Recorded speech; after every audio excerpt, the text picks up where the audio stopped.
Access Church. We are John and Brandy Carrano, your missionaries serving in Barcelona, Spain. We just wanted to send you a little update and let you know what's been going on over here and what you've been a part of.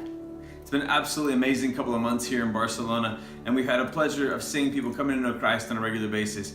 One of the things that really amazes us is when we have conversations with people that have actually never even seen a Bible, never had a chance to read one or hold one. And in fact, recently we've had a lot of people coming to our church that have said, "Hey, could I see a Bible? Can I buy one? What can I do to get one of these?" And we have the privilege of giving them to them. But it's exciting as people are coming to know Christ, even beyond that, to be able to see what He's doing in them. Like Emma, who got so passionate when she came to know Christ that on her university campus, she couldn't stop talking about it.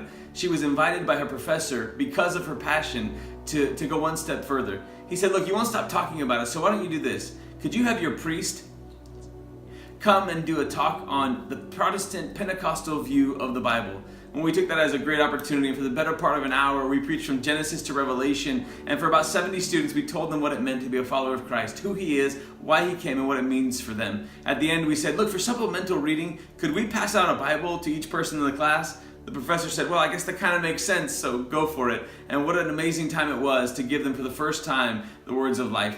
Time and time again, we see people who don't know Christ come to know Him. I love Grisel, our friend who we've come to know and love, who opened a coffee shop here in Barcelona. And look, if you know Brandy and I, you know that I believe that with Jesus and coffee, all things are possible. And so we began to missionally invade her space and go down there and make relationship and drink lots of coffee. And one day she asked a friend of ours, "Hey, do you think your priest would come and pray over my coffee shop? My grandmother's Catholic and she says I should bless it."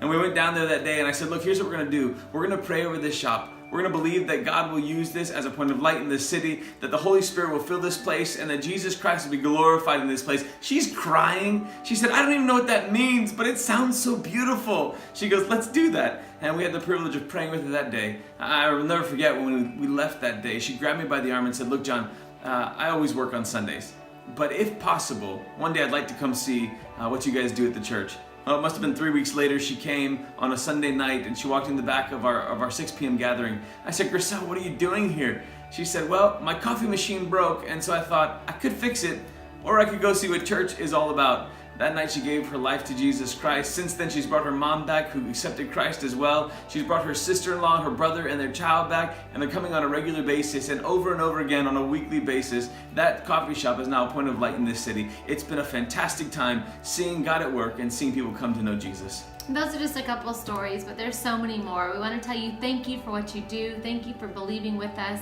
for the light of Christ to be shining here in Barcelona. We love you guys. We couldn't do this without you. Take care. Thank you guys.